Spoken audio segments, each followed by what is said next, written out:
Hey everyone, welcome back to Relationship Advice English Stories, where we dive into meaningful stories and real-life lessons to help you build stronger, healthier relationships. Today, wow, we are really strapping in for a deep dive.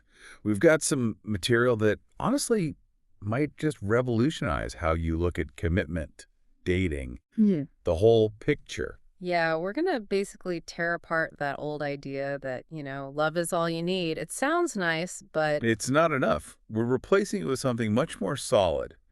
A really practical framework, the 4 levels of a romantic relationship. This comes from Matthew Hussey's work. and it's billed as, the best relationship advice you've probably never heard laid out quite like this. Exactly. And it explains so much about why relationships that seem great, why they just stall out Yeah. or fail completely. It's fascinating, actually, the amount of time people waste, and we're talking months, sometimes years, just because they don't get which level they're really on. Right. So if you listening right now feel kind of stuck, confused, maybe always uncertain, Or like you're putting way more energy in than you're getting back. yes, then there's a really, really high chance you're caught in what Hussey calls level 2. The danger zone. We'll get into why. Okay, so our mission today, let's be super clear. We want to give you that clarity, crystal clear, so you can see exactly where you stand. Stop pouring your best resources, your time, your energy, your focus into situations that just aren't working for you, for your life goals. And crucially, we're going to give you the exact words, the language, to actually ask for commitment when you need it without feeling awkward or demanding. We really need to expose why level 2 is so risky, why it's dangerous to just hang out there too long. And why valuing yourself, really understanding your own worth, is the only way past it. So let's unpack this thing, level by level. Okay, so the framework, like we said, 4 levels, sounds simple, but the implications are huge. Level 1, admiration, where it all starts. Right. And level 1, we got to establish this baseline first. It's totally one-sided, unilateral, meaning it's just you seeing someone from, across the room, maybe online, someone you hardly know, and just finding them attractive or impressive, compelling somehow. Ah, okay. So it's just a private thought almost, Yeah. a feeling. Exactly. It's your decision. The person you admire, they might not have a clue you even exist. So it's unrequited, mostly. Often. Yeah. Yeah, And on its own, honestly, it's irrelevant for actually forming a relationship. It's just step 0, your internal assessment. got it. Okay, so things get trickier and maybe a bit dangerous when we move up. Level 2, mutual attraction. This is the spark. This is where the chemistry happens. That connection feels real both ways. It's palpable. And this is what everyone's chasing, right? That feeling. Oh, absolutely. And this is precisely where the problem kicks in. Yeah. Because finding that click, that chemistry, that physical pull, it feels rare. It does feel rare. So when it does happen, when that person is attracted back, people totally misread what it means. It's like this explosion happens inside. And you immediately think, this is it, found it. The Holy Grail. Exactly. It's that biological thing, isn't it? That rush. It just takes over your brain. Totally hijacks the system. Rational thought. Pretty much out the window. Everything becomes about keeping that exciting, intoxicating feeling alive. Which leads us to the big warning sign. Yes. The brutal truth we need to get straight for you, the listener, is this. Level 2 is the most dangerous stage because it feels so intense. Why dangerous, specifically? Because mutual attraction, chemistry, even great sexual connection, Yeah. while they feel amazing, they are not the rarest things in the world. Not really, despite what movies tell us. Okay. So people easily confuse their strong feelings with actual commitment or long-term compatibility.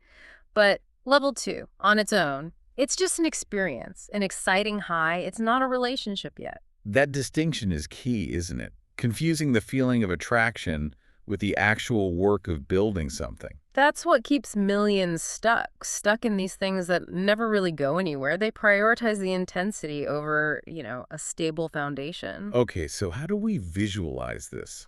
There's an analogy, right?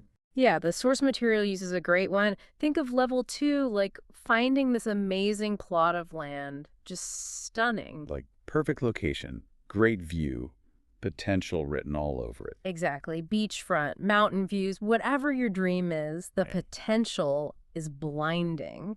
And all you can see in your mind is this incredible castle you could build there. You get totally fixated on the potential, the what if. We do. We're wired for it. But here's the catch. The moment you start actually trying to build on that land, maybe clearing the ground, thinking about foundations, you realize the castle doesn't just magically appear. Right. It takes work, materials, effort. To turn that amazing potential, that level 2 land, into a level 3 relationship, a real unique castle, you need a builder. And not just one builder. Crucially, no, you need 2 people actively building, showing up with their tools, their plans, ready to put in the work together. Okay, so connect that back. If I'm in level 2, If you're there, putting in your emotional energy, your intimacy, your focus, and the other person. They're kind of distant, unavailable, maybe evasive. then the other builder is. AWOL. They're missing in action. They're not trying to build a relationship with you. They just like hanging out on the amazing plot of land. They enjoy the view, the experience. But they won't pick up a hammer. Not a chance. They like the experience, not the commitment to build. And the result of that mismatch is, well, it's frustrating. Yeah. Deeply frustrating. It's that common story, right? You're talking to someone, maybe dating someone amazing. They're smart, funny. The chemistry is off the charts. But there's always a but. Always. The punchline that confirms you're stuck firmly in level 2 is inevitably. But, they don't want a relationship right now, or they're not ready, or, my favorite, they're confused about us. Yeah. Heard that one. If you hear that punchline, that's your confirmation. You're mistaking potential and chemistry for actual commitment. You are absolutely in the danger zone. Because the experience feels so good, it's easy to ignore the lack of actual progress. The lack of building. Precisely. It distracts you. Okay, so recognizing that difference, the land versus the actual building that leads us straight into level 3, which is commitment. Right. This is the turning point. It's moving beyond that initial rush, that level 2 excitement. It's when 2 people consciously, actively say yes to each other. They agree, okay, let's build this together. That's the fundamental shift. From just having an experience to actually creating a relationship. Level 2 is more spontaneous, fun maybe. While level 3 is about intention, shared responsibility, building something on purpose. And this is where so many people get stuck. Yeah. Right? In that limbo between 2 and 3, they want more, but They're not getting it. And what we see over and over is that people will avoid the next necessary step, sometimes indefinitely. why? What's the biggest block? It boils down to one thing psychologically: the fear of the hard conversation. The talk? Exactly. The main reason people stay stuck for months, even years, in that level 2 purgatory is this paralyzing fear. Fear that bringing it up, having the talk, will somehow drive them away. Yeah. Or make them seem needy, difficult, pushy, all those negative labels we fear. So they stay quiet, hoping it just happens. Hoping it materializes organically if they just hang in there long enough. If they just keep being available and amazing. Which leads to that tactic that totally backfires. Oh, the backfire tactic. It's so common and so dangerous. It's this assumption that, okay, if I just get closer, if I become indispensable, Integrate into their life, meet their friends, be amazing. then surely one day they'll have this big epiphany. They'll realize my value and suddenly commit. But that's not how it works, is it? It's the exact opposite of what happens. You keep giving, investing your time, your intimacy, your emotional focus, and what does the other person learn? That they get all the good stuff without. Without having to pay any price. There's absolutely no price to pay for your resources. They get the perks of level 3, the intimacy, the attention, the companionship, without any of the level 3 responsibility. No commitment, no real planning, no shared intention. So everything you offer just gets taken for granted. Completely. You're essentially rewarding their non-committal behavior with full access to your committed self. It makes no sense strategically. Wow. Yeah. And Right. so you waste months, years maybe, of your life in this limbo until finally you just can't take it anymore. You scrape together the courage to ask. What is this? Where are we actually going? And boom, you get the classic level 2 evasion, I don't know, or things are crazy at work, or I'm just not ready for labels right now. And hearing that after all that time, Yeah. it's crushing. Devastating. And it's compounded because deep down, you know you let it drag on. You didn't have the conversation. So it all comes back to avoiding that hard conversation. It does. The source material is really clear on this. Every great lasting relationship, it gets forged in the crucible of hard conversations. There's no shortcut. You can't skip that step. Okay, but hard conversation sounds intense, Yeah. like a fight waiting to happen. It's not always like that, is it? No, not necessarily. A hard conversation is simply defined as the one you're afraid to have. That's it. So the fear could be about anything. Rejection, losing what you have now. Exactly. Fear of rejection, fear of losing the connection, even if it's just level 2. Fear of being seen as too demanding or having needs. But having it changes something fundamental. Yes. The crucial thing it does is introduce an element of scarcity. By stating your standards, by having the conversation, you're signaling, I know my worth, and I'm not going to be here indefinitely if my fundamental needs aren't being met. So it's not just about them, it's about your own boundaries. It forces clarity.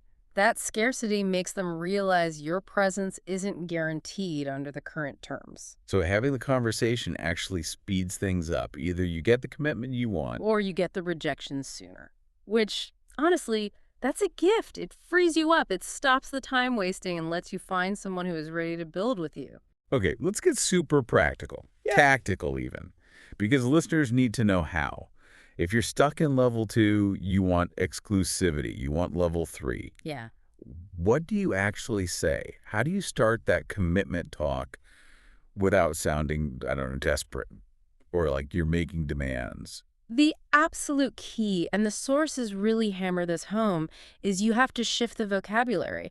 You're not seeking validation. You're not asking, do you like me enough? Please commit to me. Okay, so it's not about begging or fishing for compliment. No, it's about discussing your self-investment. Yep. The whole conversation needs to center on how you are allocating your valuable resources. My time, my energy. Exactly. You own your reality first.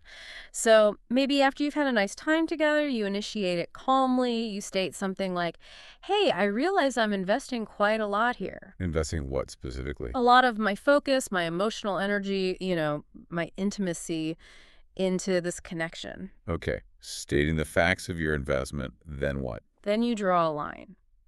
You establish the boundary of that investment level. You continue.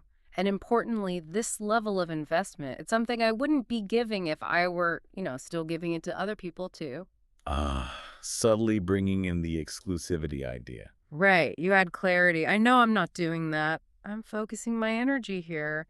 This shows you're already operating by level 3 standards yourself. You're not asking them to do something you aren't.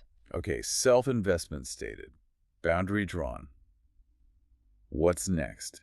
The ask. Sort of.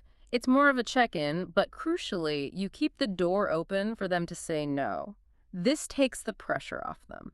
How does that sound? You'd say something like, I just wanted to check in and see if you're in the same place, and then immediately add, if you're not ready for that kind of focus right now, that is totally okay. Seriously, there's no pressure for me to change your mind or rush anything. That sounds polite, but firm, not passive. Exactly. It respects their autonomy.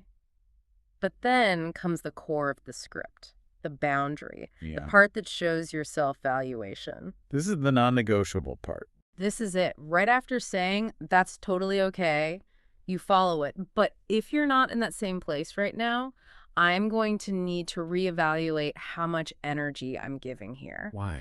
Because I need to make sure I'm giving my energy to someone who is ready for that level 3 focus Yeah. or to building something exclusive. Wow. Okay. That completely reframes it. It's not an ultimatum like commit or I'm leaving. No, it's a logistical conversation about resource allocation. Your resource, yourself. It's driven by self-worth, not insecurity. Precisely. And notice the language.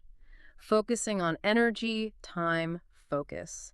Not loaded words like monogamy or commitment, which can sometimes feel like you're trying to trap someone. Yeah, those words can trigger defenses. Right. This way you stay powerful.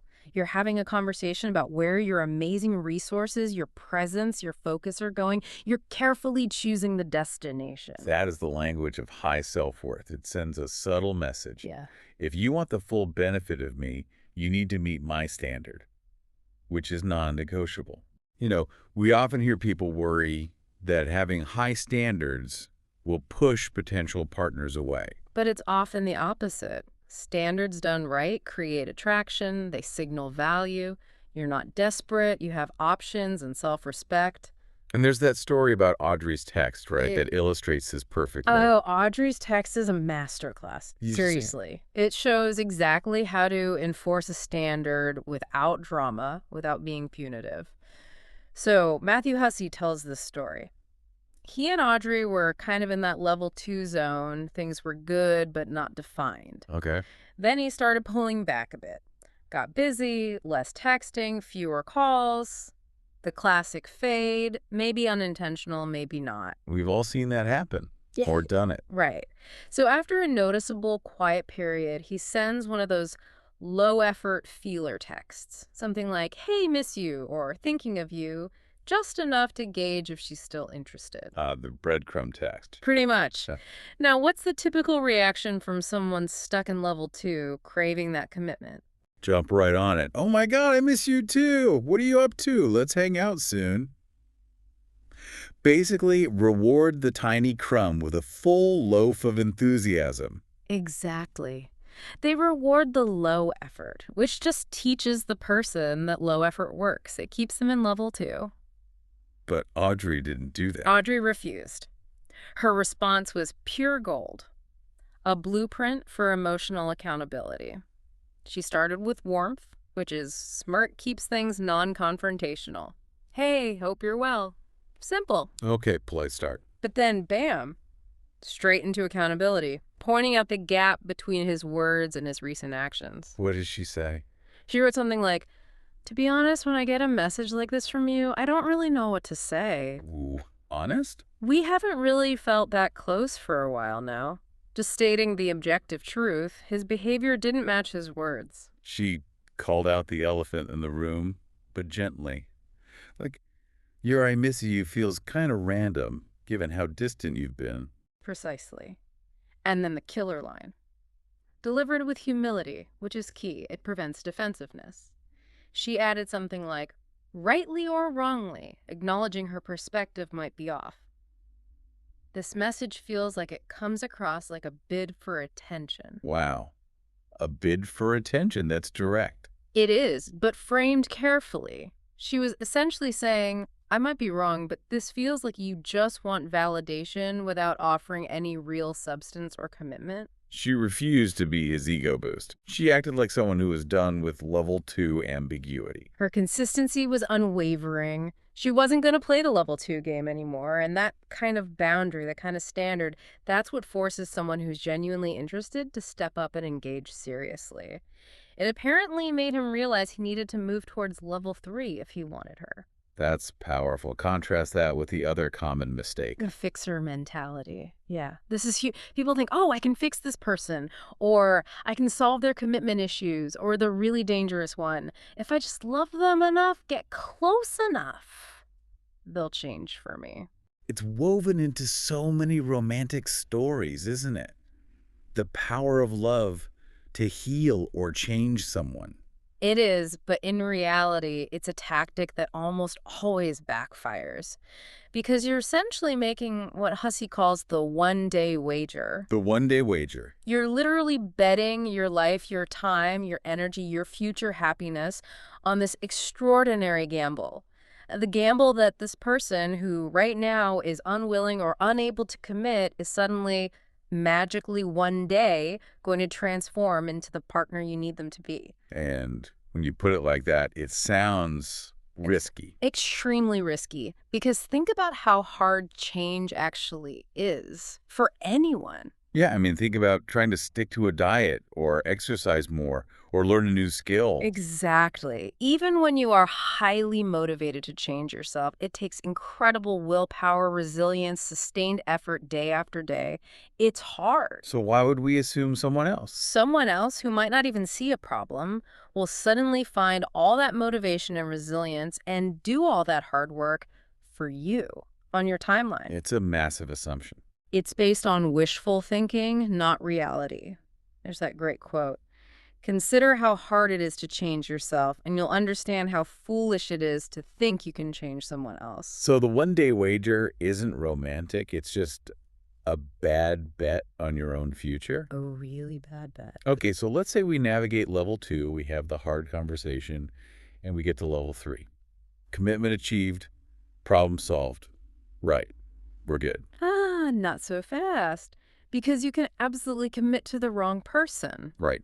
Commitment itself doesn't guarantee happiness. Exactly. That's why there's level 4, compatibility. This is the real test for sustained happiness, long-term ease.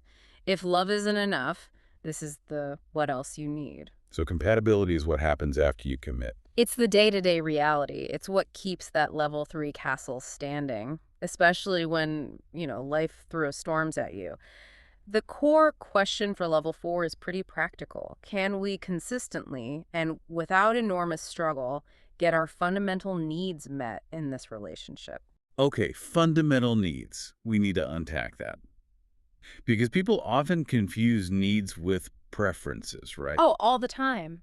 And they might end potentially great relationships because of it. They mistake a preference for a non-negotiable need. So what's the difference? Preferences are the luxury items. They're nice to haves, things we think we really want, but they rarely affect the core functioning or daily happiness of the relationship long term. I get it. Well, the source used that great story about the friend who only dated professional dancers for years. He loved their grace, their talent. Okay, seemed like a strong preference. It did. But when he finally got married, he married, quote, the least coordinated person he'd ever met. Why the switch? Because dancing. That was a preference. A cool feature, maybe, but totally irrelevant to the long-term success of the partnership. So what were his needs? His core needs were about partnership. He needed an amazing life partner, a best friend, someone who shared his values about family, someone kind, supportive. Things that actually impact your life every single day. Exactly. Those needs were met by the non-dancer. Preferences like sharing every single hobby or liking the exact same music, they're secondary if the core energy, the core needs are misaligned. Okay, that makes sense. So how do we spot signs of level 4 incompatibility, even if we're already committed at level 3? It usually shows up as friction. Just persistent friction. Things feel hard. It requires constant, disproportionate effort just to function smoothly. Like everyday things. Yeah, simple stuff. Trying to decide what's for dinner, planning a weekend, managing basic household chores. If these constantly feel like pulling teeth, like a huge negotiation or struggle, that's friction. That's a sign of incompatibility. Feels like you're always working at the relationship, not living in it. Exactly. Or there's this underlying agitation. You find yourself getting irritated by everything the person does, the way they chew, how they talk, their habits. Little things become huge annoyances. Or maybe even more telling, you feel like you're constantly walking on eggshells. You can't really be your full, authentic self because you're always filtering, managing their reactions, trying to keep the peace. If you have to work that hard just to coexist, That's a big red flag for compatibility. Huge. That perpetual effort is the signpost. Okay, so what about the flip side? What does level 4 compatibility look like? Is it just fireworks all the time? Actually, no. Often, true compatibility is, well, it's quieter, almost boringly simple sometimes. How so? It's defined by ease. Just ease.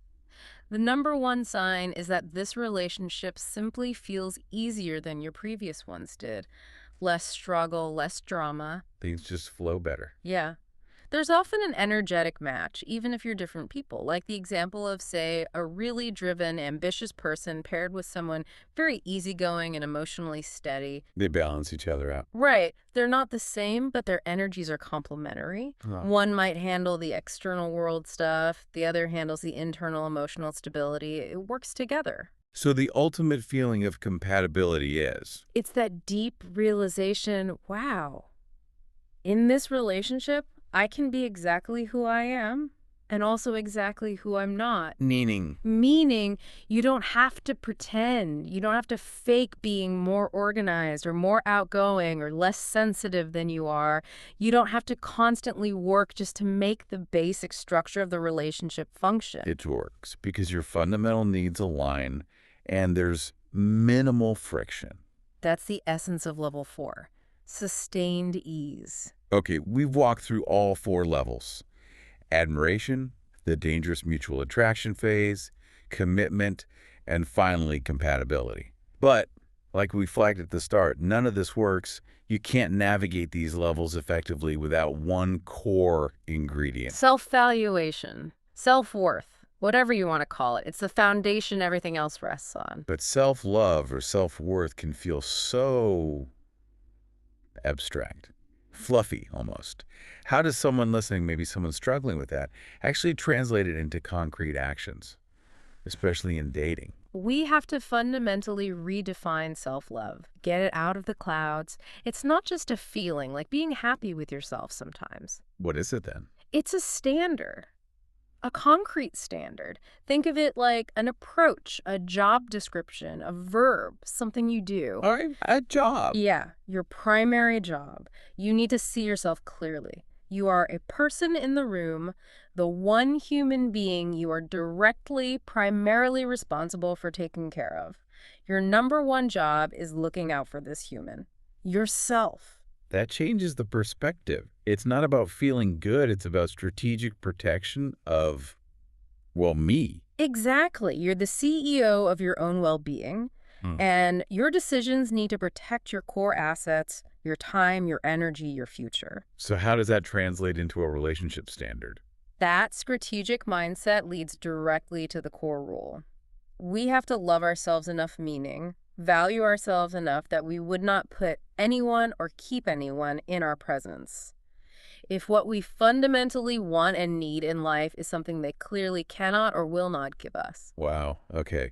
So no matter how amazing they seem, No matter how incredible the chemistry, how intoxicating that level 2 feeling is, no person should continue to get the full benefit of your most precious resources.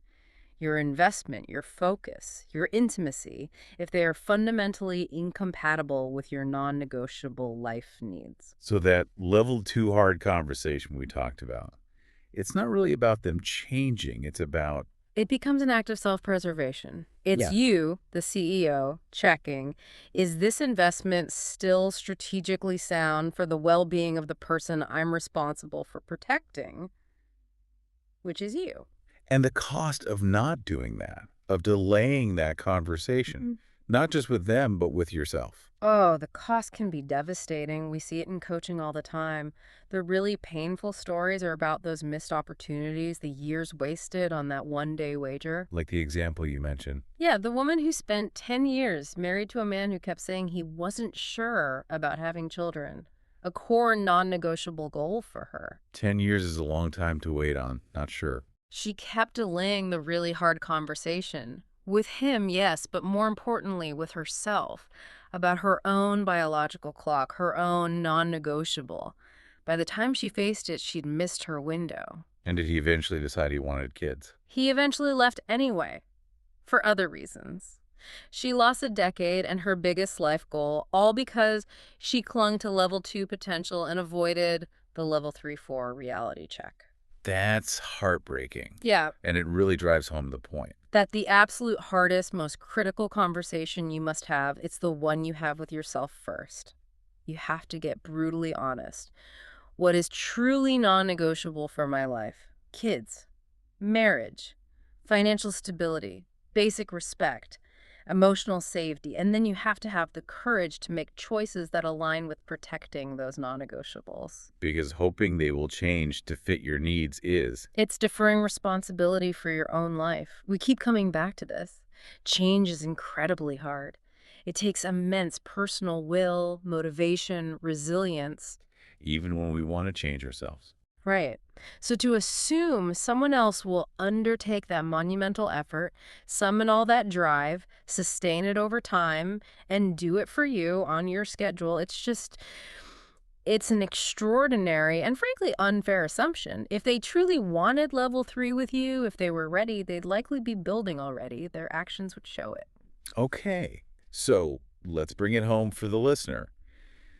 If you're out there right now and you're feeling those specific feelings, maybe super clingy or really insecure in your relationship, or maybe just simmering with resentment. Feelings that usually pop up when you're overgiving, when you're investing without getting that commitment back. That feeling, that's your internal alarm bell. That's the signal. It means it's time. Time for that hard conversation you've been avoiding. First with yourself, then possibly with them. Because at a certain point, Once you have this clarity, once you understand these levels and you see the reality of your situation, continuing to show up day after day for something that isn't good for you, that doesn't meet your core needs, that becomes your choice. It's on you. you, the CEO of your life, You have the power now. You have the blueprint. You get to decide where your incredible, valuable resources, your time, your energy, your heart are going to be invested. Choose wisely. Hashtag tag outro. wow, okay, that framework really does bring so much clarity, doesn't it? Just to quickly recap Matthew Hussey's wisdom here. Level 1, admiration just looking. Level 2, mutual attraction feels amazing, but it's the danger zone, just an experience. And level 3, commitment, that's the active decision, the start of a real relationship. And finally, level 4, compatibility, the crucial piece for sustained ease, making sure your fundamental needs actually get met long term. Use this, listeners. Use this as your map, your navigation tool in dating and relationships. And please remember, setting high standards, real standards based on self-worth. That's what attracts the right person. Someone operating at level 3 or 4 too. It doesn't push the right people away. Think about Audrey's text again. That's the blueprint. Warm, accountable, honest. She refused to play the low-effort game. She acted consistently with her own high value. She knew she deserved more than level 2 ambiguity.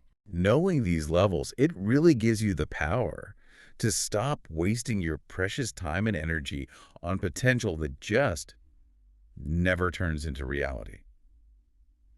You know the difference now between an exciting experience and a real relationship. You absolutely have the clarity now. You can act like someone who truly knows their worth. Okay, so for our final provocative thought today, Yeah. something to chew on after we sign off. We often look back and criticize how our parents raised us, right? The standards they set, the models they gave us. Sure, it's pretty common.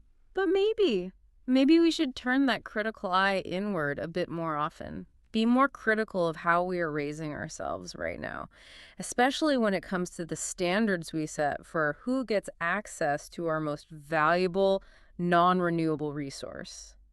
Our time, our energy, our focus. So the question isn't just about them. The real question is, what commitment conversation are you still delaying? Not the one with them, necessarily, but the one you need to have with yourself, about what you truly need and deserve. Making that decision, having that conversation with yourself, that's the real work. That's the real act of self-love.